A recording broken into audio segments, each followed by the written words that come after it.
Capítulo 7, Lição 6. Trabalhe para aprender, não trabalhe pelo dinheiro.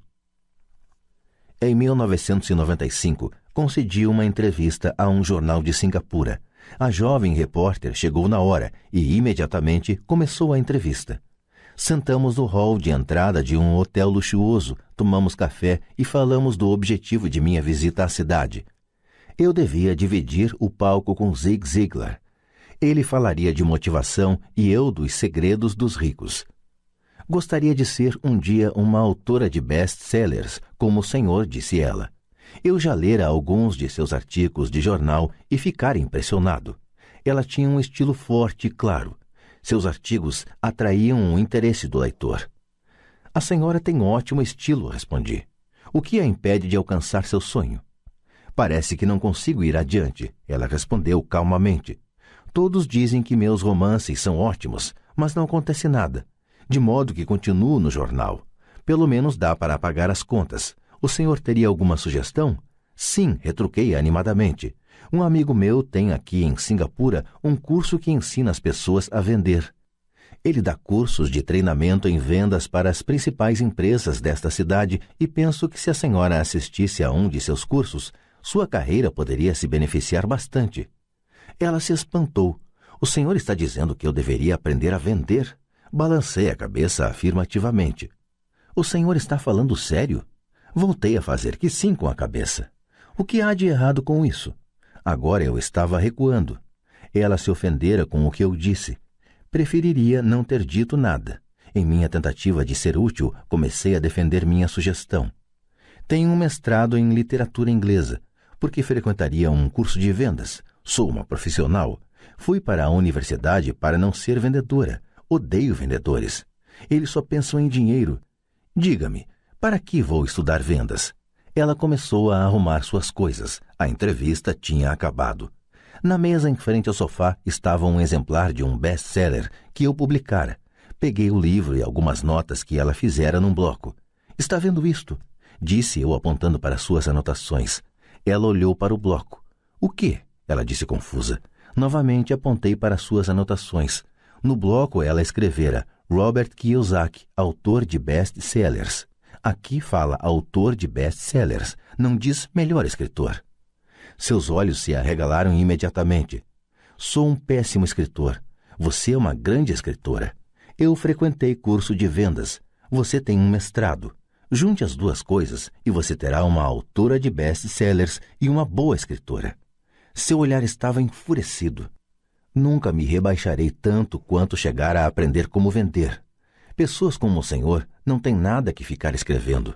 Fui treinada profissionalmente para escrever e o senhor para vender. Não é justo. Guardou o resto de suas notas e disparou pelas amplas portas de vidro para a úmida manhã de Singapura. Pelo menos na manhã seguinte sua reportagem era equilibrada e favorável. O mundo está cheio de gente inteligente, talentosa, instruída e qualificada. Encontramos com elas todos os dias. Estão todas em volta de nós. Alguns dias atrás, meu carro estava com problemas. Entrei numa oficina e o jovem mecânico o consertou em alguns minutos. Ele sabia o que estava errado apenas pelo barulho do motor. Fiquei impressionado. A triste verdade é que um grande talento não é suficiente. Sempre fico chocado ao perceber o pouco que ganham as pessoas talentosas. Ouvi outro dia que menos de 5% dos americanos ganham mais de $100 mil ao ano. Já encontrei gente muito instruída, brilhante, que ganha menos de $20 mil ao ano. Um consultor comercial especializado na área médica me dizia que muitos médicos, dentistas e quiropráticos têm dificuldades financeiras. Até então eu pensava que, quando eles se formassem, os dólares choveriam. Foi esse consultor que me disse: eles estão uma habilidade atrás da grande riqueza. O que isso quer dizer é que muitas pessoas precisam apenas aprender e dominar uma habilidade a mais e sua renda aumentará exponencialmente. Já mencionei que a inteligência financeira é uma sinergia entre contabilidade, investimento, marketing e direito. Combine essas 4 habilidades técnicas e ganhar dinheiro com o dinheiro será mais fácil. Quando se fala de dinheiro, a única habilidade que a maioria das pessoas conhece é trabalhar mais. O exemplo clássico de sinergia de habilidades era essa jovem jornalista. Se ela aprendesse ativamente as habilidades de vendas e marketing, sua renda poderia aumentar de forma espetacular. Se eu fosse ela, faria alguns cursos de redação publicitária além de vendas. Então, em vez de trabalhar no jornal, eu procuraria um emprego em uma agência de publicidade. Mesmo se seu salário se reduzisse, ela aprenderia a comunicar-se sinteticamente, como se faz com tanto sucesso na publicidade. Ela também aprenderia relações públicas, uma habilidade importante. Aprenderia como obter milhões em publicidade gratuita. Então, de noite e nos fins de semana, ela poderia escrever seu grande romance. E quando este tivesse terminado, ela estaria mais apta a vender seu livro. E assim, em pouco tempo, ela poderia ser autora de best-sellers. Quando publiquei meu primeiro livro, If You Want to Be Rich and Happy, Don't Go to School. Se você quer ser rico e feliz, não vá para a escola. Um editor sugeriu que eu mudasse o título para A Economia da Educação. Falei que com um título como este, eu só conseguiria vender 2 exemplares, um para minha família e outro para meu melhor amigo. O problema é que eles esperariam ganhá-lo. O agressivo título foi escolhido porque eu sabia que assim obteria toneladas de publicidade. Sou favorável à educação e acredito em reforma educacional. De outra forma, por que continuaria eu a pressionar por mudanças em nosso sistema de ensino antiquado? Por isso escolhi um título que me permitisse ir a mais apresentações de televisão e rádio simplesmente por causa da controvérsia. Muitas pessoas pensaram que eu era louco, mas o livro vendeu muito bem. Quando me formei na Academia de Marinha Mercante dos Estados Unidos em 1969, meu pai instruído ficou feliz. A Standard Oil da Califórnia me contratara para sua frota de navios-tanque. Eu era terceiro e imediato e o salário era baixo em comparação ao de meus colegas, mas era um bom emprego para um recém-formado. Meu salário inicial era de cerca de $42.000 ao ano, incluindo as horas extras, e eu só trabalhava durante 7 meses. Tinha 5 meses de férias. Se eu quisesse, poderia ter ido para o Vietnã com uma empresa de navegação subsidiária e teria com facilidade dobrado meu salário em vez de descansar nas férias. Tinha uma grande carreira à minha frente, contudo, me demiti 6 meses depois e fui para a Marinha dos Estados Unidos para aprender a voar. Meu pai instruído ficou arrasado. Pai rico me deu parabéns. Na escola e no local de trabalho estava na moda a especialização. Isto é, para ganhar mais ou obter uma promoção era necessário especializar-se em algo como ortopedia ou pediatria. O mesmo se aplica a contadores, arquitetos, advogados, pilotos e outros. Meu pai instruído acreditava no mesmo dogma e ficou empolgado quando finalmente obteve um doutorado. Ele muitas vezes admitia que as escolas recompensam pessoas que estudam mais e mais a respeito de menos e menos. Pai rico me incentivava a fazer exatamente o oposto. Você precisa saber um pouco sobre várias coisas, era a sua sugestão. É por isso que durante anos trabalhei em diferentes áreas de suas empresas. Por um tempo, trabalhei no departamento de contabilidade. Embora eu provavelmente nunca chegasse a ser um contador, ele queria que eu aprendesse por osmose. Pai rico sabia que eu pegaria o jargão e o sentimento daquilo que é importante e do que não é importante. Também trabalhei como ajudante de garçom e como operário na construção, bem como em vendas, reservas e marketing. Ele estava preparando Mike e eu. Ele insistia em que nos sentássemos para assistir a seus encontros com diretores de banco, advogados, contadores e corretores. Queria que conhecêssemos um pouco sobre cada aspecto de seu império. Quando abandonei meu emprego bem pago na Standard Oil, meu pai instruído teve uma conversa séria comigo. Ele estava perturbado. Ele não podia entender minha decisão de largar uma carreira que oferecia salário alto, grandes benefícios, muito tempo de folga e oportunidades de promoção. Quando me perguntou certa noite por que você se demitiu, eu não consegui, por mais que tentasse, explicar para ele. Minha lógica não se encaixava com a lógica dele. O grande problema é que minha lógica era a lógica de meu pai rico. A segurança no emprego era tudo para meu pai instruído. Aprender era tudo para meu pai rico. Meu pai instruído pensou que eu tivesse ido para o curso para aprender a ser um comandante de navio. Pai rico sabia que eu estava lá para estudar comércio internacional. Enquanto estudava, fiz transporte de cargas, naveguei em grandes cargueiros, em navios de passageiro pelo Extremo Oriente e pelo Pacífico Sul. Pai rico me incentivava a navegar pelo Pacífico em lugar de ir para a Europa, porque sabia que as nações emergentes estavam na Ásia e não no velho continente. A maioria de meus colegas de turma, incluindo Mike, ainda participava de festas nas suas fraternidades, e eu já estudava comércio, gente, estilos de negócio e culturas no Japão, Taiwan, Tailândia, Singapura, Hong Kong, Vietnã, Coreia, Tahiti, Samoa e Filipinas.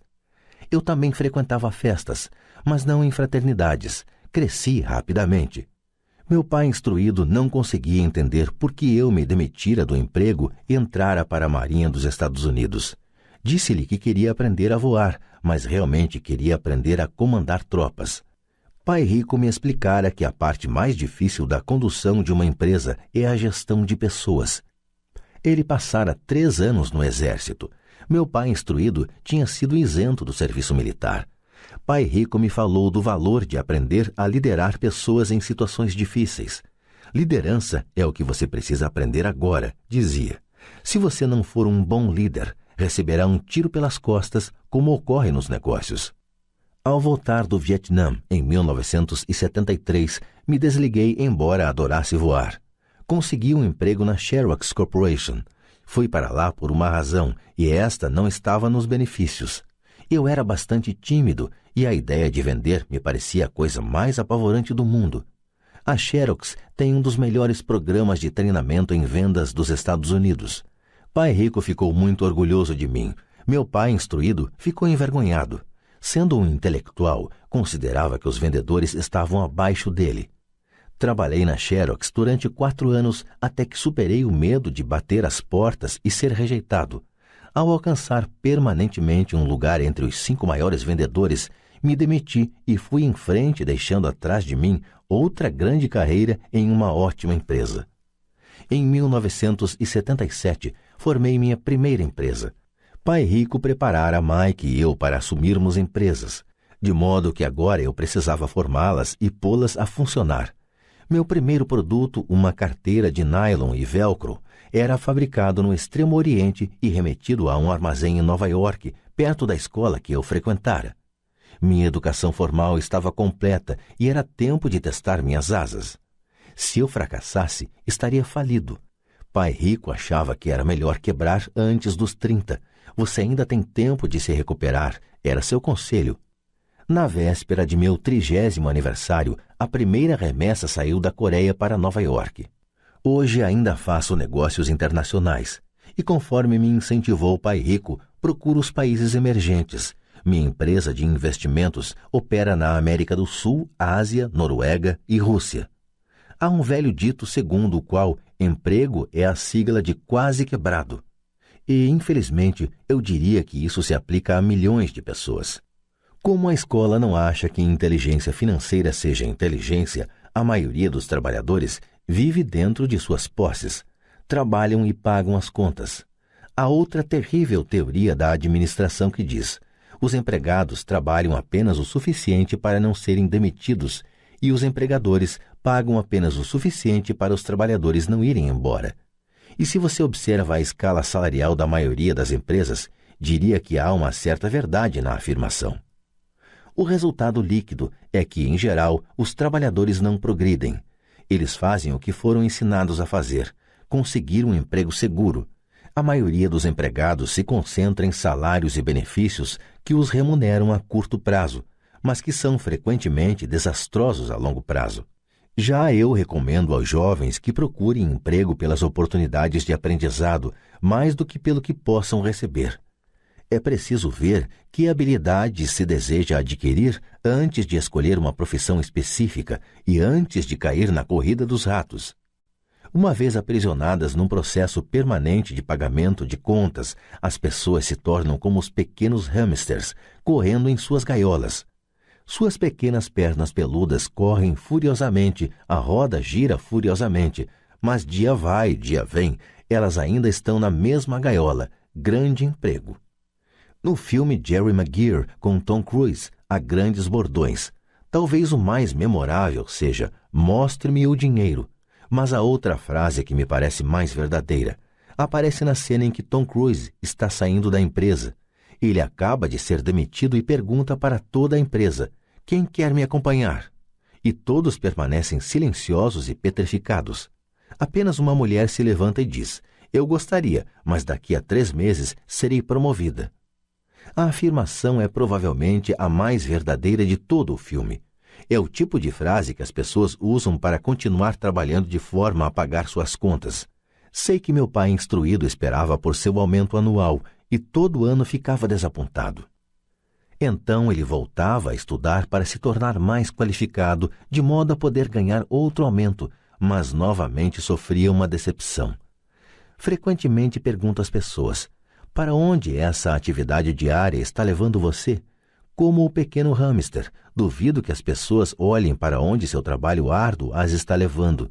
O que o futuro oferece? Cyril Brickfield, o antigo diretor executivo da Associação Americana de Aposentados, afirma que as aposentadorias privadas estão um caos. Em primeiro lugar, 50% da força de trabalho não contam atualmente com fundos de pensão. Apenas isso já deveria ser motivo de grande preocupação. E de 75% a 80% dos demais têm aposentadorias desprezíveis, que pagam $55 ou $150 ou $300 por mês. Em seu livro The Retirement Myth, o mito da aposentadoria, Craig S. Carpel escreve: "Visitei a sede de uma grande empresa nacional de consultoria especializada em aposentadorias e falei com uma diretora administrativa que planeja exuberantes planos para altos executivos. Quando lhe perguntei o que as pessoas comuns poderiam esperar receber como aposentadoria, ela disse com um sorriso confiante: 'A bala de prata.' 'O que é?' perguntei a bala de prata. Ela deu de ombros. Se os baby boomers descobrem que não têm dinheiro suficiente para viver quando forem mais velhos, eles sempre podem dar um tiro nos miolos." Carpel continua explicando a diferença entre os antigos planos de benefícios definidos e os novos planos de contribuições programadas, que são mais arriscados. Não é um quadro animador para a maioria das pessoas que está trabalhando atualmente, e isso é só a aposentadoria. Quando se acrescentam despesas médicas e casas de repouso para idosos, o quadro se torna aterrador. Em seu livro de 1995, ela indica que as despesas hospitalares variam de $30 mil a $125 mil ao ano. Em uma casa de repouso para idosos, sem qualquer mordomia, a anuidade estava em torno de $88 mil. Muitos hospitais em países onde a medicina é socializada já têm que tomar decisões dramáticas como quem permanecerá vivo e quem vai morrer. Eles tomam essas decisões com base no orçamento e na idade dos pacientes. Os cuidados médicos são destinados ao paciente mais jovem. O paciente mais velho fica para o fim da fila. Assim como os ricos podem se permitir uma educação, eles também podem se manter vivos enquanto aqueles com pouca fortuna morrem. Fico imaginando se há trabalhadores pensando no futuro ou se eles apenas se preocupam com o próximo contra-cheque sem questionar-se sobre o que virá mais adiante. Quando falo para adultos que querem ganhar mais dinheiro, sempre dou o mesmo conselho. Sugiro que pensem no longo prazo. Em lugar de trabalhar simplesmente pelo dinheiro e pela segurança, que são, admito, importantes, sugiro que procurem um segundo emprego onde possam aprender outra habilidade. Muitas vezes recomendo que se integrem a uma empresa de marketing de rede, também chamado de marketing multinível, se quiserem adquirir habilidades de venda. Algumas dessas empresas têm excelentes programas de treinamento que ajudam as pessoas a suportar o medo do fracasso e da rejeição, que são as principais razões pelas quais a maioria das pessoas não é bem-sucedida. A instrução vale mais do que o dinheiro, a longo prazo. Quando ofereço esta sugestão, ouço muitas vezes: isso é muito trabalhoso, ou só quero fazer o que me interessa. Quanto à primeira resposta, retruco: então o senhor prefere passar a vida entregando 50% do que ganha ao governo? Quanto à segunda observação, digo: eu não tenho interesse em ir à academia de ginástica, mas vou para me sentir melhor e viver mais. Infelizmente, há verdade no velho adágio: não se pode ensinar truques novos a um cachorro velho. A menos que a pessoa esteja acostumada a mudar, é difícil mudar. Mas para aqueles que ainda estão em cima do muro em relação à ideia de trabalhar para aprender algo novo, ofereço esta palavra de incentivo. A vida se parece muito com ir à academia. A parte mais difícil é se decidir a começar. Uma vez feito isso, fica fácil. Em muitas ocasiões, ficava temeroso de ir para a academia, mas chegando lá em movimento era ótimo. Depois dos exercícios, fico feliz de ter me decidido a ir. Se você não está disposto a trabalhar para aprender algo novo e insiste em se especializar em sua área, assegure-se de trabalhar em uma empresa sindicalizada. Os sindicatos foram planejados para proteger especialistas. Meu pai instruído, depois de ter caído em desgraça junto ao governador, tornou-se presidente do Sindicato de Professores do Havaí.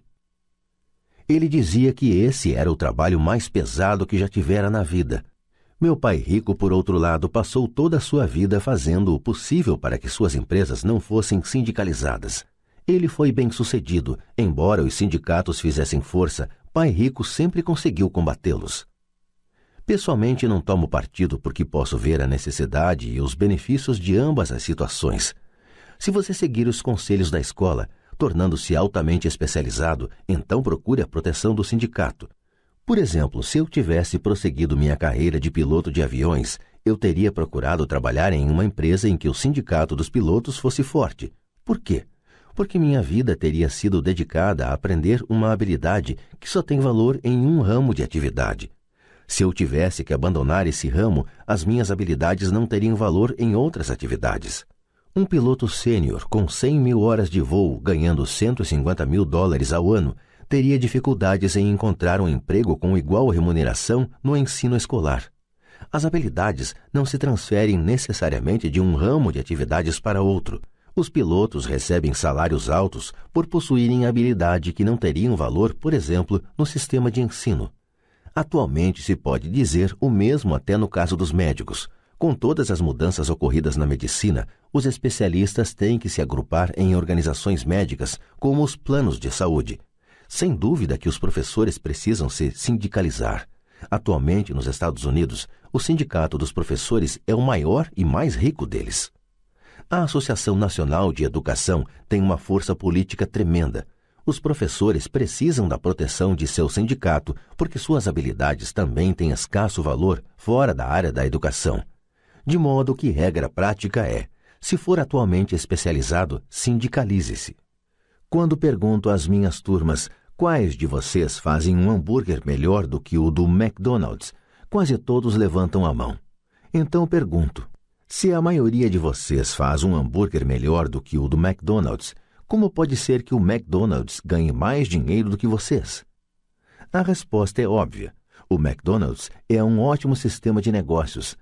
A razão pela qual tantas pessoas talentosas são pobres é que elas se concentram na preparação de um melhor hambúrguer e sabem muito pouco sobre sistemas de negócios. Um amigo meu do Havaí é um grande artista. Ganha bastante dinheiro. Um dia, o advogado de sua mãe ligou dizendo que ela lhe deixara $35.000. Isto é o que sobrou de seus bens depois que o advogado e o governo pegaram sua parte. Imediatamente, ele viu uma oportunidade de aumentar seus negócios, usando parte desse dinheiro em publicidade. 2 meses depois, seu primeiro anúncio em cores, de página inteira, apareceu em uma revista cara voltada para os muito ricos. O anúncio foi publicado durante 3 meses. Ele não teve qualquer retorno e toda a sua herança foi embora. Agora ele quer processar a revista por ter sido enganado. Este é um caso típico de alguém que pode fazer um belo hambúrguer, mas conhece pouco de negócios. Quando eu lhe perguntei o que ele tinha aprendido, sua resposta foi que publicitários são escroques. Então lhe perguntei se ele não gostaria de fazer um curso de vendas e outro de marketing direto.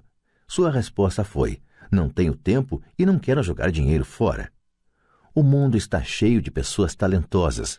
Com muita frequência, são pobres ou têm dificuldades financeiras ou ganham menos do que poderiam, não pelo que sabem, mas pelo que não sabem. concentram-se em aperfeiçoar suas habilidades de fazer um melhor hambúrguer, em vez de pensar em como vender e entregar esse hambúrguer. Talvez o McDonald's não faça o melhor hambúrguer, mas é o melhor no ofício de vender e entregar um sanduíche básico médio. Pai pobre queria que eu me especializasse. Era assim que ele achava que se ganhava mais. Mesmo depois de ouvir do governador do Havaí que não poderia mais trabalhar no governo do estado, meu pai instruído continuou me incentivando a me especializar. Pai pobre então encampou a causa do Sindicato dos Professores, fazendo campanhas por mais proteção e maiores benefícios para esses profissionais altamente especializados e instruídos. Ele nunca entendeu que quanto mais especializado você se torna, mais você fica amarrado e dependente dessa especialização. Pai Rico aconselhava Mike e eu a nos prepararmos. Muitas grandes empresas fazem o mesmo, procuram jovens recém-formados nas faculdades e começam a preparar essas pessoas para exercer um dia altos cargos na organização.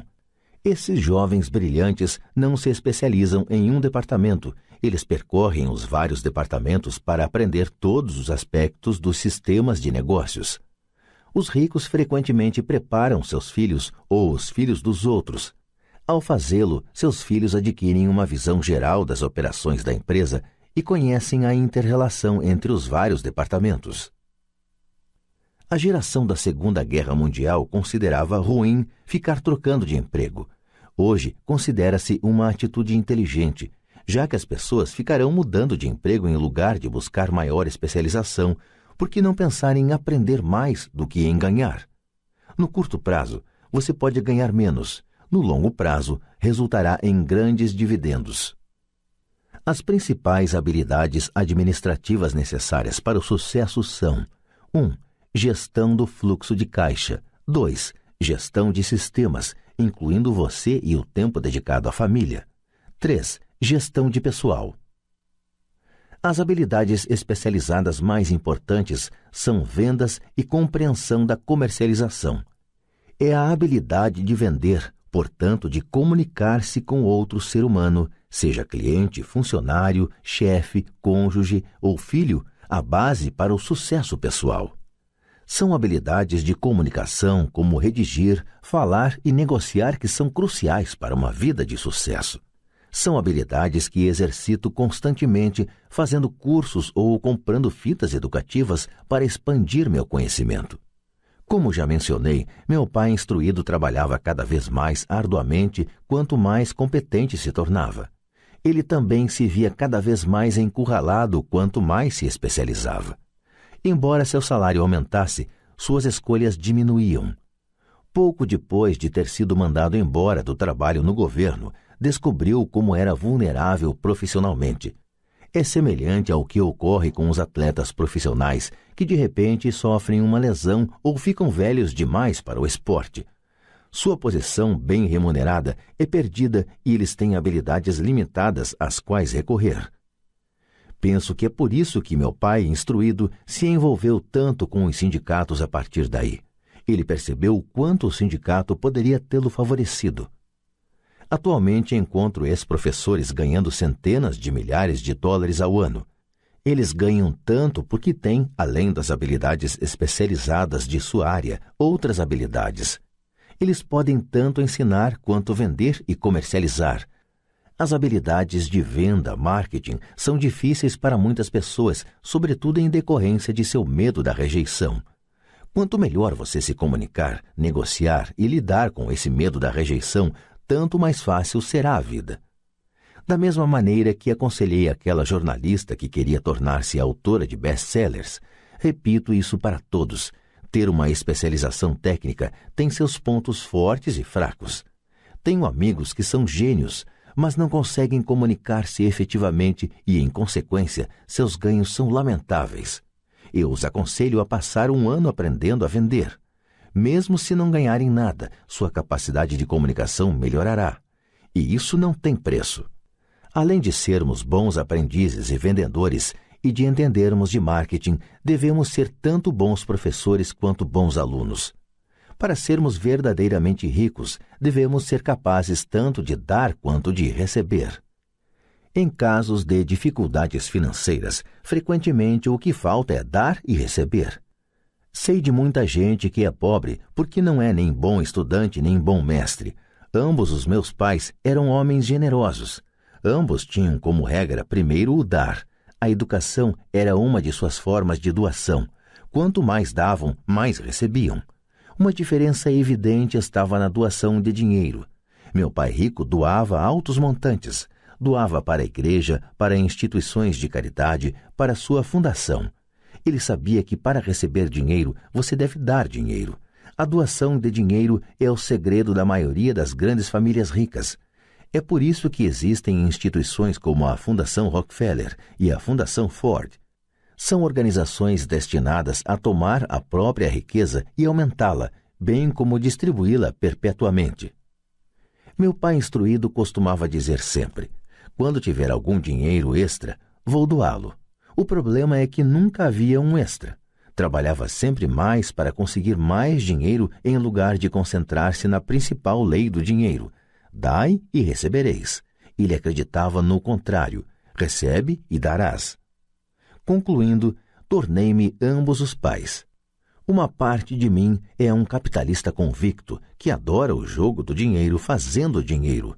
A outra é o do mestre socialmente responsável que está profundamente preocupado com o crescente hiato que separa os que têm dos que não têm. Acredito que o principal responsável por esse hiato crescente é o sistema de ensino arcaico. Capítulo 8. Como superar obstáculos. Mesmo que as pessoas tenham estudado e se alfabetizado do ponto de vista financeiro, elas ainda podem enfrentar obstáculos para se tornar financeiramente independentes. Há 5 razões principais que levam pessoas financeiramente alfabetizadas a não desenvolver uma coluna de ativos significativa que poderia render grandes montantes de fluxo de caixa. Colunas de ativos que as poderiam libertar para viver a vida sonhada em lugar de trabalhar em tempo integral apenas para pagar as contas. Essas 5 razões são: 1. Medo. 2. Ceticismo. 3. Preguiça. 4. Maus hábitos. 5. Arrogância. Razão número 1. Superar o medo de perder dinheiro. Nunca encontrei alguém que gostasse realmente de perder dinheiro. E em toda a minha vida, nunca encontrei uma pessoa rica que nunca tivesse perdido dinheiro. Mas encontrei uma porção de gente pobre que nunca perdeu um tostão investindo. O medo de perder dinheiro é real. Todo mundo tem, mesmo os ricos. Mas o problema não está no medo, está na maneira de lidar com as perdas. É a maneira de lidar com o fracasso que faz diferença na vida da gente. E isso serve para qualquer coisa, não apenas para o dinheiro. A principal diferença entre uma pessoa rica e outra pobre está em como elas lidam com esse medo. Não há nada errado em ter medo. É aceitável ser um covarde quando se trata de dinheiro. Você ainda pode ser rico. Somos todos heróis em algumas circunstâncias e covardes em outras. Uma amiga de minha esposa é enfermeira de um pronto-socorro. Quando vê sangue, entra em ação. Quando falo em investir, ela sai correndo. Quando eu vejo sangue, não fujo, desmaio. Meu pai rico entendia as fobias relativas ao dinheiro. Algumas pessoas têm pavor de cobra. Algumas pessoas têm pavor de perder dinheiro. Ambas são fobias, dizia. Sua solução para a fobia de perder dinheiro era um pequeno verso. Se você odeia risco e preocupação, comece cedo. É por isso que os bancos aconselham iniciar o hábito da poupança desde a juventude. Se você começar jovem, será fácil ser rico.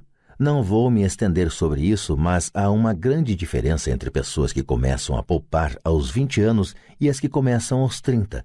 Uma diferença apreciável. Disse que um dos assombros do mundo é o poder dos juros compostos. A aquisição da ilha de Manhattan é considerada uma das maiores pechinchas de todos os tempos. Nova York foi comprada por $24 em badulaques e contas de vidro. Contudo, se esses $24 tivessem sido investidos a juros de 8% ao ano, esses $24 estariam valendo mais de 28 trilhões em 1995. Manhattan poderia ser recomprada e ainda sobraria dinheiro para comprar boa parte de Los Angeles, especialmente com os preços de imóveis vigentes em 1995. Meu vizinho trabalha para uma grande empresa de computadores. Está lá há 25 anos. Em 5 anos, ele deixará a empresa com $4 milhões em seu fundo de pensão privado. O dinheiro está aplicado em fundos mútuos altamente rentáveis, que ele converterá em títulos e papéis do governo. Ao aposentar-se, ele estará com 55 e terá um fluxo de caixa de cerca de $300 mil ao ano, mais do que o seu salário atual. Isto quer dizer que é possível fazer, mesmo se você não quer perder ou odeia riscos. Mas precisa começar cedo e fazer um plano de pensão. Além disso, você deveria contratar um consultor financeiro em que confia antes de investir. Mas se não tiver muito tempo pela frente ou se quiser aposentar-se mais cedo, como você lida com o medo de perder dinheiro? Meu pai pobre não fez nada. Ele simplesmente evitava o assunto, recusando-se a discuti-lo. Pai rico, por outro lado, recomendava que eu pensasse como um texano. Gosto do Texas e dos texanos, falava. No Texas, tudo é maior. Quando os texanos ganham, eles ganham muito. E quando perdem, é espetacular. Eles gostam de perder? Perguntei. Não estou dizendo isso. Ninguém gosta de perder.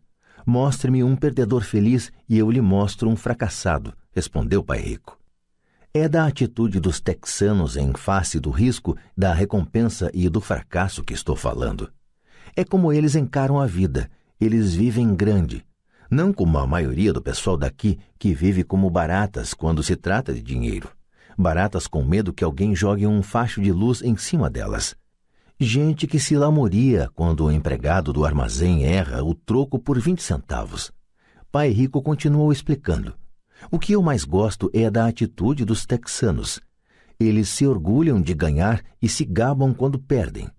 Os texanos têm um ditado: se você for quebrar, quebre em grande estilo. Você não vai querer admitir que quebrou por uma ninharia. A maioria das pessoas aqui tem tanto medo de perder que não tem sequer uma ninharia para perder. Ele falava constantemente com Mike e comigo que a maior razão da falta de sucesso financeiro era que a maioria das pessoas buscava segurança demais. As pessoas têm tanto medo de perder que elas perdem, costumava dizer. Fran Tarkenton, que foi um grande zagueiro do futebol americano, dizia isso de outra forma. Vencer significa não ter medo de perder. Ao longo de minha vida, observei que os ganhos em geral se seguem às perdas. Antes de aprender a andar de bicicleta, levei muitas quedas. Nunca encontrei um jogador de golfe que não tivesse perdido alguma vez uma bola. Nunca encontrei alguém apaixonado que nunca tivesse tido o coração despedaçado. E nunca encontrei ninguém rico que não tivesse perdido dinheiro. A maioria das pessoas não obtém ganhos financeiros porque a dor de perder dinheiro é maior do que a alegria de ficar rico. Outro ditado do Texas é: todos querem ir para o céu, mas ninguém quer morrer. Todos sonham em ser ricos, mas têm pavor de perder dinheiro. Então nunca se chegará ao céu. Pai Rico costumava contar para Mike e para mim histórias de suas viagens ao Texas. Se você quer realmente aprender como lidar com o risco, com as perdas e com os fracassos, vá para San Antônio e visite o Álamo. O Álamo é uma grande história de gente corajosa que optou por lutar, sabendo que não havia esperança de sucesso contra a superioridade do inimigo. Eles preferiram morrer a render-se. É uma história inspiradora que merece ser estudada, contudo, não deixa de ser uma trágica derrota militar. Eles levaram um chute no traseiro, um fracasso se quiserem, perderam. Então, como é que os texanos lidam com o fracasso? Eles ainda gritam: lembre-se do Álamo. Mike e eu ouvimos esta história muitas vezes. Pai Rico sempre as repetia quando estava entrando em um grande negócio e ficava nervoso. Depois que tinha estudado tudo e era pegar ou largar, ele nos contava a história. Toda vez que sentia medo de cometer um erro ou de perder dinheiro, ele nos contava a história. Ela lhe dava força, lembrava-lhe que sempre é possível transformar uma perda financeira em um ganho financeiro. Pai Rico sabia que esse fracasso o tornaria mais forte e mais esperto. Não é que ele quisesse perder, apenas sabia quem ele era e como ele aceitaria a perda. Ele pegaria uma perda e a transformaria em um ganho. Isso é que o tornava um vencedor e os outros perdedores. A história lhe dava coragem para avançar quando outros recuavam. É por isso que gosto tanto dos texanos. Eles pegaram um grande fracasso e o transformaram em uma grande atração turística que lhes rende milhões. Provavelmente as palavras que mais significam para mim nos dias de hoje são estas. Os texanos não escondem seus fracassos, são inspirados por eles. Pegam seus fracassos e os transformam em gritos de guerra. O fracasso inspira os texanos a se tornarem vencedores. Mas isso não é apenas uma fórmula para os texanos, é uma fórmula para todos os vencedores. É como andar de bicicleta. As quedas foram parte do meu aprendizado. Lembro que elas aumentavam minha determinação de aprender. Não a diminuíam. Também disse que nunca encontrei um jogador de golfe que nunca tivesse perdido uma bola. Perder uma bola ou um torneio serve de inspiração aos jogadores de golfe para serem melhores, praticarem mais, estudarem mais. Isso é o que os aperfeiçoa. Para os vencedores, os fracassos são uma inspiração. Para os perdedores, o fracasso é uma derrota. Citando John D. Rockefeller, sempre tentei transformar cada fracasso em uma oportunidade. Sendo nipo-americano, posso falar o seguinte: muitas pessoas dizem que Pearl Harbor foi um erro americano. Eu digo que foi um erro japonês. No filme Torá, Torá, Torá, um sombrio almirante japonês diz a seus subordinados: receio que tenhamos acordado um gigante adormecido. Lembre-se de Pearl Harbor. Tornou-se um grito de guerra. Transformou uma das maiores derrotas dos Estados Unidos em uma razão para vencer. Esta grande derrota deu força aos Estados Unidos, que logo se transformaram em uma potência mundial. O fracasso inspira os vencedores, e o fracasso derrota os perdedores. É o maior segredo dos ganhadores. É o segredo que os perdedores não conhecem. O maior segredo dos vencedores é que o fracasso inspira a vitória. Por isso eles não têm medo de perder. Repetindo Frank Tarkenton, vencer significa não ter medo de perder. Pessoas como Tarkenton não têm medo de perder porque sabem quem são. Odeiam perder de modo que sabem que o fracasso apenas as incentivará a se tornarem melhores. Há uma grande diferença entre detestar perder e ter medo de perder. A maioria das pessoas tem tanto medo de perder dinheiro que acaba perdendo. Elas quebram por uma ninharia. Financeiramente, desejam segurança demais e têm um horizonte estreito. Compram casas grandes e carros grandes, mas não fazem grandes investimentos. A principal razão que leva 90% dos americanos a ter problemas financeiros é que eles jogam para não perder, não jogam para ganhar. Eles procuram seus consultores financeiros, ou seus contadores, ou seus corretores e adquirem um portfólio equilibrado.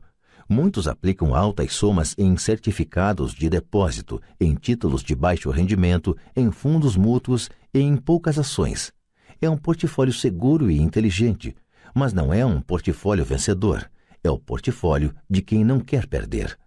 Não me entenda mal, é provavelmente um portfólio melhor do que o da média da população, mas isso é apavorante. Um portfólio seguro é melhor do que nenhum portfólio.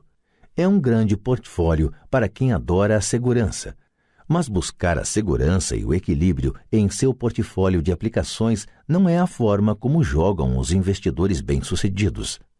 Se você tem pouco dinheiro e quer ficar rico, você deve estar focado, não equilibrado. Se você observar qualquer pessoa bem-sucedida, verá que no início elas não estavam equilibradas. Pessoas equilibradas não vão a lugar algum, ficam em um lugar. Para progredir é preciso, no início, de um desequilíbrio. Veja como você progride quando anda. Thomas Edison não estava equilibrado, estava focado. Bill Gates não estava equilibrado, estava focado. Donald Trump estava focado. George Soros estava focado. George Patton não distribuiu seus tanques por uma área ampla. Ele os focou e arrasou os pontos fracos da linha alemã. Os franceses se espalharam pela linha Maginot e você sabe o que aconteceu com eles. Se você tem algum desejo de ser rico, você deve focar. Pôr uma porção de ovos em umas poucas cestas. Não fazer o que fazem os pobres e a classe média. Põe poucos ovos em muitas cestas. Se você odeia perder, procure a segurança. Se perder o enfraquece, procure a segurança.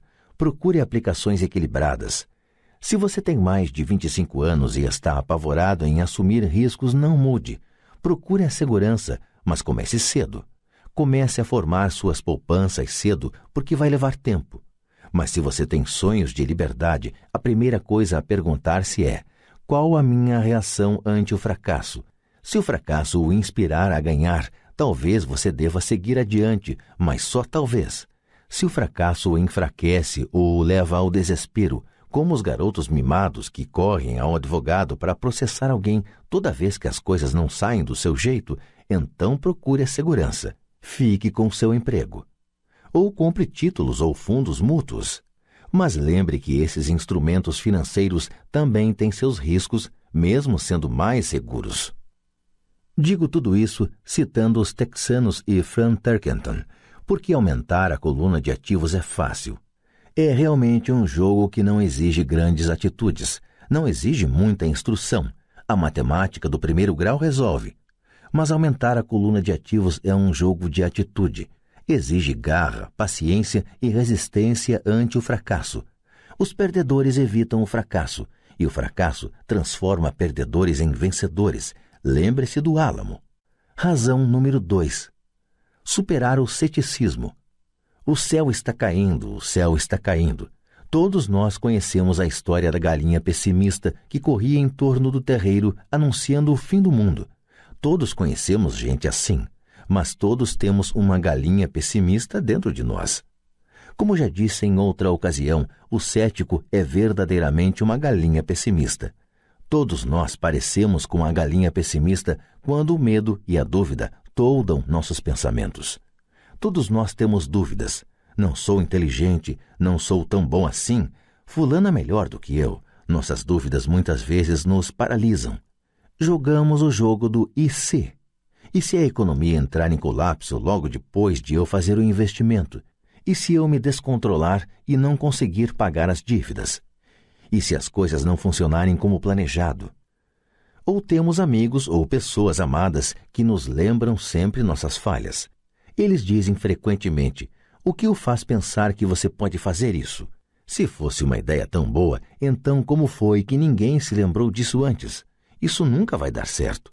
Você não sabe do que está falando. Essas palavras de dúvida muitas vezes calam tão profundamente que deixamos de agir. Um sentimento horrível aperta nosso estômago. Às vezes não conseguimos dormir. Não andamos para a frente, de modo que ficamos com a segurança e abandonamos as oportunidades. Observamos a vida passando por nós enquanto sentamos imobilizados com um frio no corpo. Todos já passamos por isso na vida, alguns mais do que outros. Peter Lynch, do Fidelity Magellan, um conhecido fundo mútuo, faz advertência sobre o céu que despenca como um ruído e todos nós o ouvimos. O ruído pode ser criado dentro da nossa cabeça ou vir de fora, muitas vezes de amigos, familiares, colegas ou da mídia. Lynch lembra o tempo da década de 1950 em que a ameaça de uma guerra nuclear era tão comum no noticiário que as pessoas começaram a construir abrigos antinucleares e a estocar alimentos e água. Se elas investissem esse dinheiro sabiamente no mercado, em lugar de construir os abrigos, provavelmente teriam atingido a independência financeira nos dias de hoje. Quando explodiram os motins em Los Angeles há alguns anos, as vendas de armas aumentaram em todo o país. Uma pessoa morreu depois de ter ingerido um hambúrguer mal passado no estado de Washington e o Departamento de Saúde do Arizona determinou que os restaurantes preparassem somente carne bem passada. Uma empresa farmacêutica divulgou nacionalmente um anúncio de televisão mostrando pessoas gripadas. O anúncio foi divulgado em fevereiro. Os casos de gripe aumentaram, bem como as vendas do medicamento anunciado.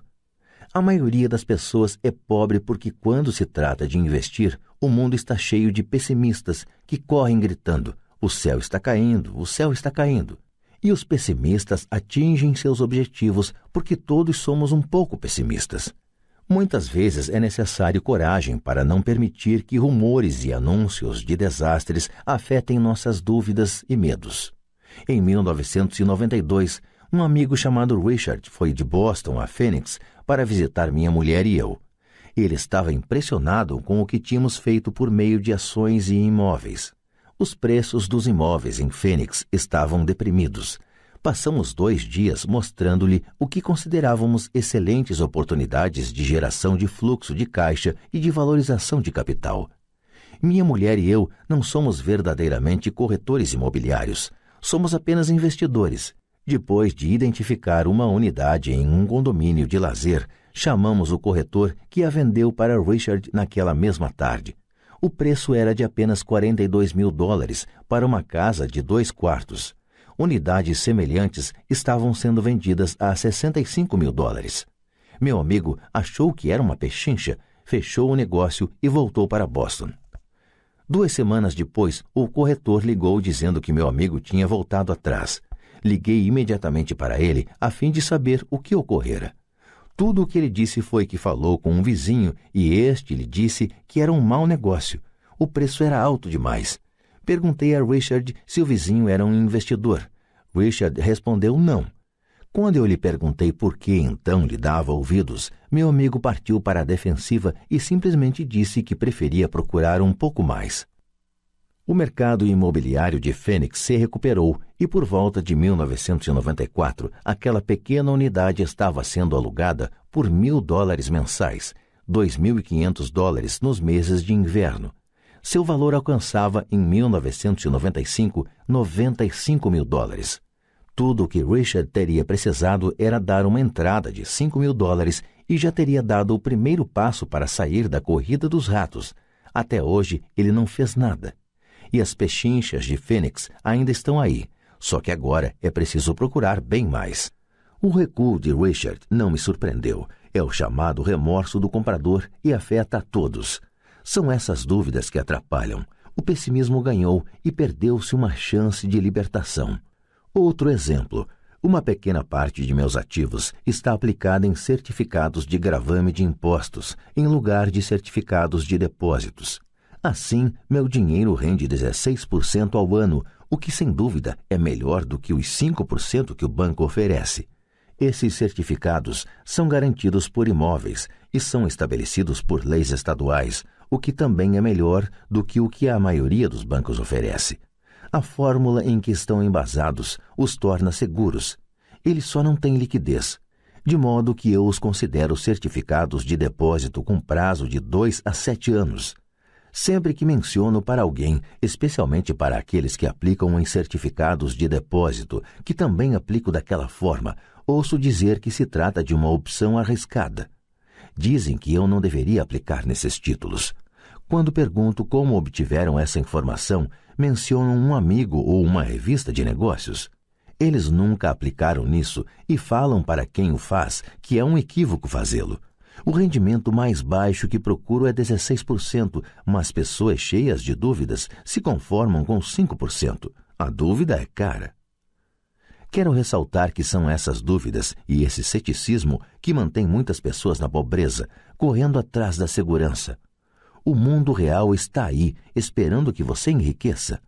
Só as dúvidas mantêm as pessoas na pobreza. E como já disse, sair da corrida dos ratos é tecnicamente fácil. Não requer muita instrução, mas as dúvidas são um obstáculo para muita gente. Os céticos nunca ganham, dizia Pai Rico. A dúvida não esclarecida e o medo criam o cético. Os céticos criticam e os vencedores analisam. Era outra de suas frases favoritas. Pai Rico explicava que a crítica cegava, enquanto a análise abria os olhos. A análise permitia que os vencedores vissem que os críticos eram cegos e que percebessem oportunidades que todos os demais não percebiam. E encontrar o que os outros não veem é a chave para qualquer sucesso. Os imóveis são uma poderosa ferramenta de investimento para quem esteja em busca da independência financeira. É um instrumento único. Contudo, sempre que menciono os imóveis como uma aplicação, ouço alguém dizer: não quero consertar vasos sanitários. Isso é o que Peter Lynch chama de ruído. É o que Pai Rico chamava de conversa de cético. Alguém que critica e não analisa. Alguém que deixa que suas dúvidas e medos fechem sua mente em vez de abrir seus olhos. Quando alguém fala, não quero consertar vasos sanitários, tenho vontade de retrucar. E o que o faz pensar que eu quero? Eles estão dizendo que um vaso é mais importante do que aquilo que eles querem.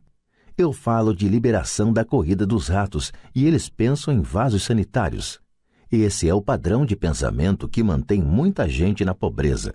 Criticam em vez de analisar. A chave de seu sucesso está nos não quero, dizia Pai Rico. Eu também não estou a fim de consertar vasos sanitários. Procuro sempre um bom administrador de imóveis que conserte os vasos. E ao encontrar um bom administrador que cuide bem dos imóveis, meu fluxo de caixa aumenta.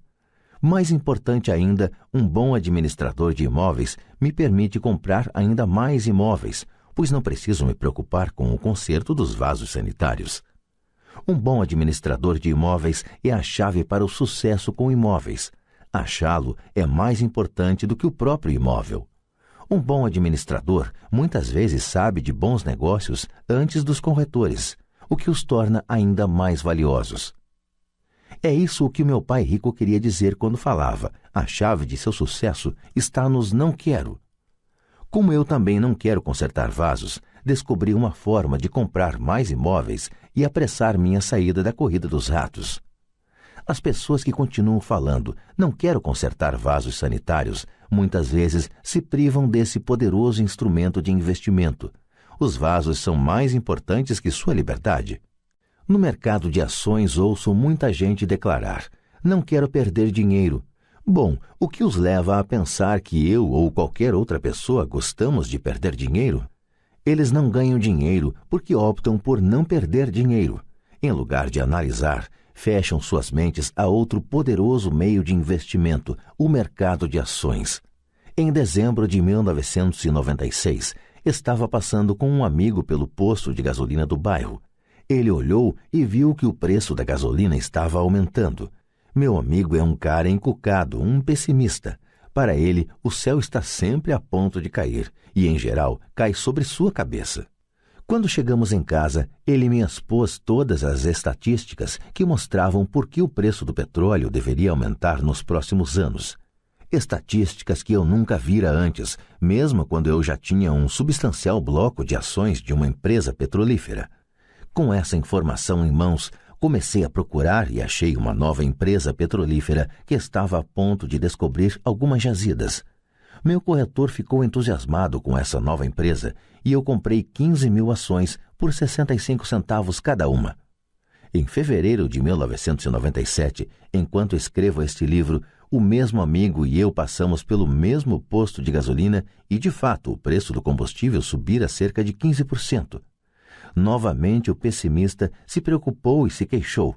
Eu sorri porque em janeiro desse mesmo ano o preço daquelas ações da pequena empresa petrolífera já valiam $3 cada uma. E o preço da gasolina deverá continuar aumentando se o que o meu amigo diz for verdade. Em vez de analisar, os pessimistas fecham suas mentes. Se a maioria das pessoas entendesse como uma ordem de stop funciona nos investimentos em ações, haveria mais gente investindo para ganhar do que para não perder. O stop é simplesmente um comando de computador que vende automaticamente suas ações se o preço começa a cair, ajudando-o a minimizar as perdas e a maximizar alguns ganhos. É uma grande ferramenta para aqueles que têm pavor de perder. Por isso, sempre que ouço pessoas preocupadas com os não quero em vez de pensar no que querem, sei que o ruído de suas cabeças deve ser grande. O pessimista se apoderou delas e grita: o céu cai e os vasos sanitários estão enguiçando. Assim, elas evitam seus não quero, mas pagam um preço alto. Nunca conseguirão o que querem na vida. Pai Rico me mostrou uma maneira de olhar o pessimista. Faça o que fez o Coronel Sanders. Com 66 anos de idade, ele perdeu seu negócio e começou a viver da aposentadoria da Seguridade Social. Não era o suficiente. Ele começou a percorrer o país tentando vender sua receita de galinha frita. Ela foi recusada 1.009 vezes antes que alguém dissesse sim. e ele acabou se tornando um multimilionário em uma idade em que a maioria das pessoas está desistindo. Ele era um homem corajoso e tenaz, dizia Pai Rico a respeito de Harlan Sanders. Assim, quando você estiver em dúvida e um pouco receoso, faça o que o Coronel Sanders fez com sua galinha. Ele a fritou. Razão número 3. Preguiça. Pessoas ocupadas são, com frequência, preguiçosas. Todos nós conhecemos histórias do homem de negócios que trabalha arduamente para ganhar dinheiro. Ele dá duro para ser um bom provedor de sua mulher e de seus filhos. Ele passa longas horas no escritório e leva trabalho para casa nos fins de semana. Um dia, ao chegar em casa, encontra-a vazia. Sua esposa foi embora com as crianças. Ele sabia que estava tendo problemas com a esposa, mas em vez de esforçar-se em fortalecer a relação, ele se dedicou ao trabalho. Desiludido, seu desempenho no emprego declina e ele é demitido.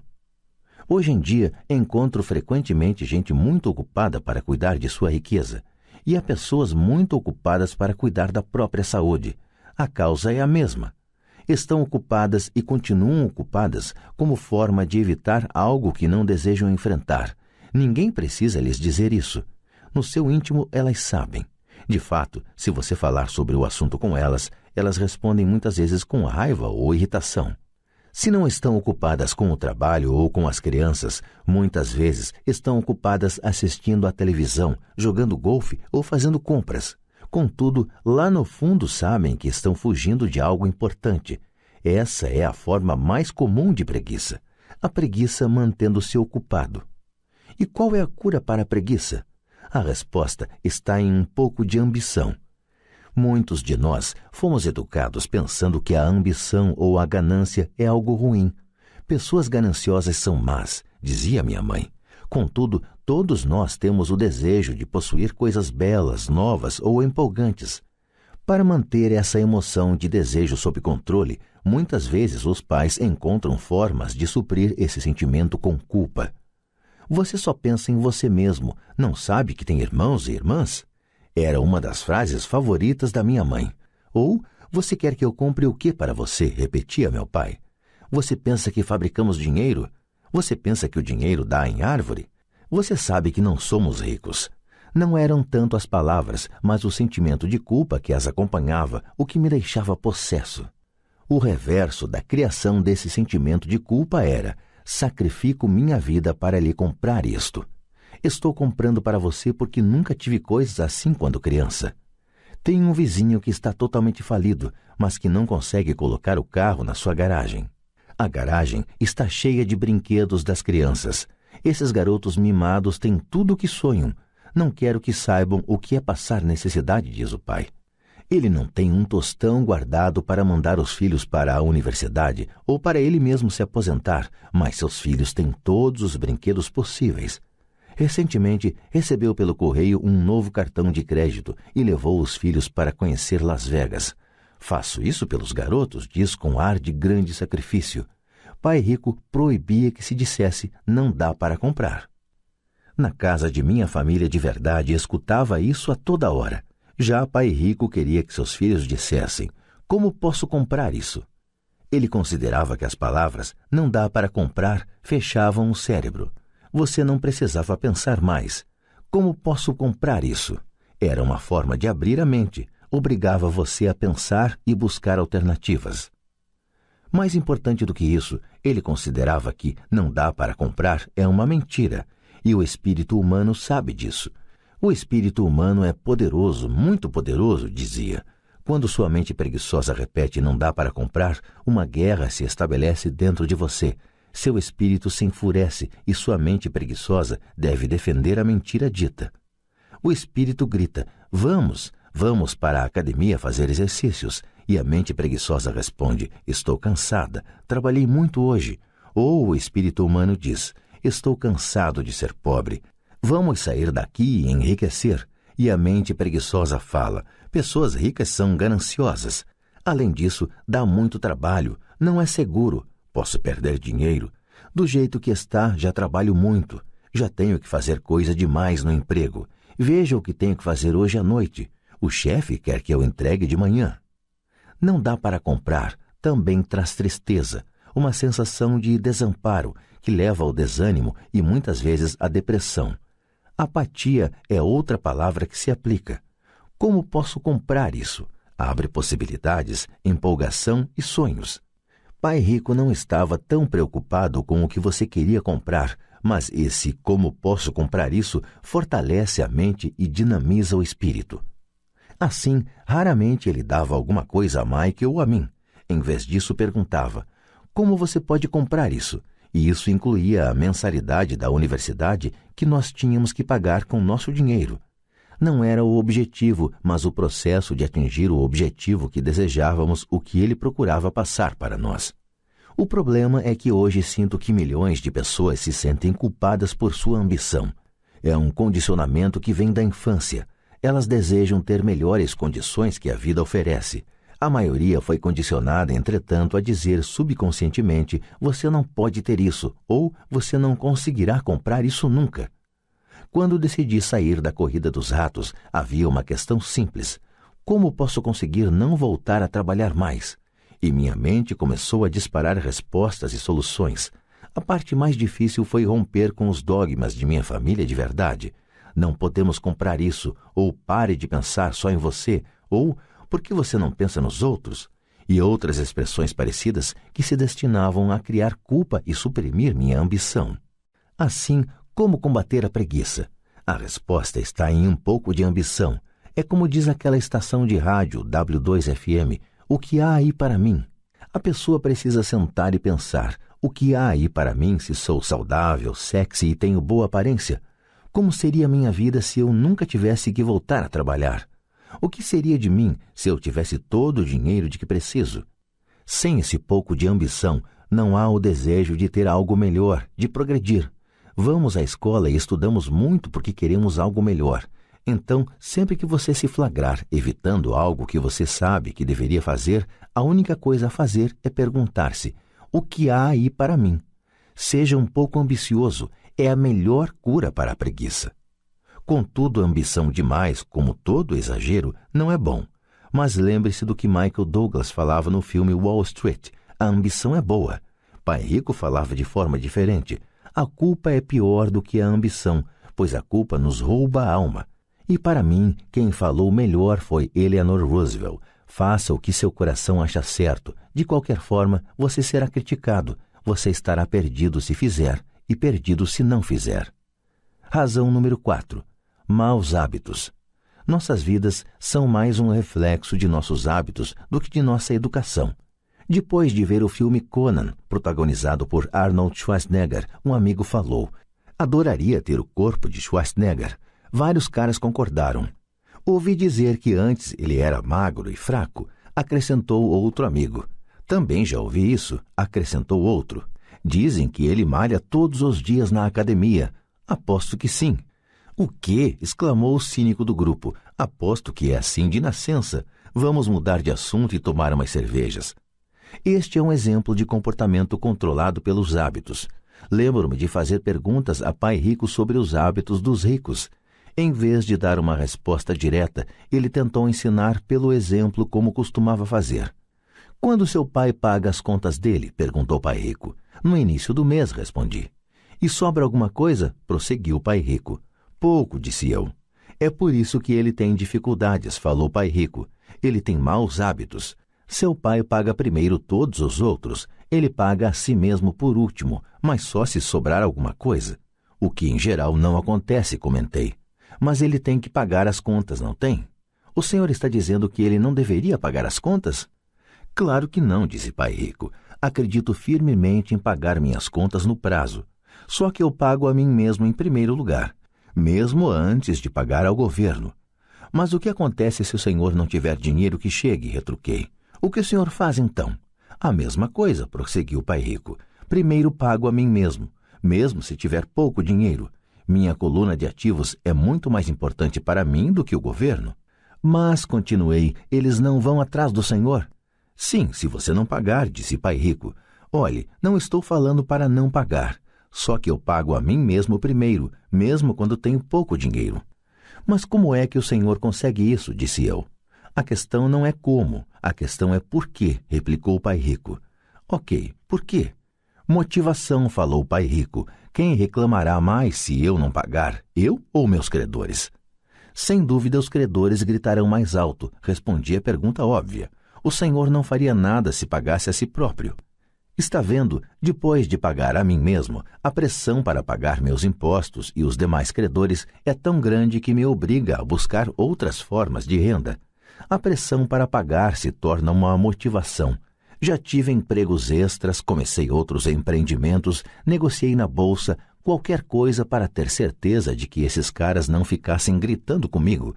Essa pressão me fez trabalhar mais, me obrigou a pensar, e tudo isso me tornou mais esperto e mais ativo no que se refere a dinheiro. Se eu deixasse para me pagar no final, não teria sentido as pressões e estaria quebrado. Quer dizer que é o medo do governo ou de outras pessoas a quem deve dinheiro que o motiva? Certo, disse pai rico. Você vê, o pessoal do governo é forte, os demais credores também. A maioria das pessoas se rende a esses tiranos. Elas pagam a eles e nunca se pagam a si próprias. Você conhece a história do fracote a quem atiram areia na cara? Abanei a cabeça afirmativamente. Já vi esse anúncio de aulas de fisiculturismo nos gibis muitas vezes. Bem, grande parte das pessoas deixa que os fortes lhes joguem areia na cara. Eu decidi usar o medo do tirano para me tornar mais forte. Outros ficam mais fracos. Ao me forçar a pensar em como ter mais dinheiro, estou fazendo como quem vai malhar na academia. Quanto mais trabalho os músculos de minha mente, mais forte me torno. Agora não tenho medo desse pessoal. Gostei do que pai rico estava falando. Então, se eu pagar a mim mesmo primeiro, ficarei mais forte financeiramente, mental e fisicamente. Pai rico concordou. E se eu me pagar por último ou deixar de me pagar, fico mais fraco. Chefes, administradores, credores e locadores ficarão me perturbando a vida inteira, só porque não tenho bons hábitos quanto ao dinheiro. Igualzinho ao fracote do anúncio, disse pai rico. Razão número 5. A arrogância é ego mais ignorância. O que eu sei me faz ganhar dinheiro. O que eu não sei me faz perder dinheiro. Toda vez que fui arrogante, perdi dinheiro, porque quando sou arrogante acredito mesmo que o que não sei não é importante, repetia frequentemente pai rico. Descobri que muita gente usa a arrogância para tentar esconder a própria ignorância. Isso costuma acontecer quando discuto demonstrações financeiras com contadores ou até com outros investidores. Eles tentam forçar caminho na discussão. Para mim fica claro que não sabem do que estão falando. Não estão mentindo, mas também não estão falando a verdade. Há muita gente no mundo do dinheiro, das finanças e do investimento que não tem nenhuma ideia do que está falando. A maioria das pessoas do setor fica fazendo proposições de venda vazias, como as de um vendedor de carros usados. Quando você for ignorante a respeito de um assunto, comece a instruir-se achando um especialista ou um livro sobre o tema.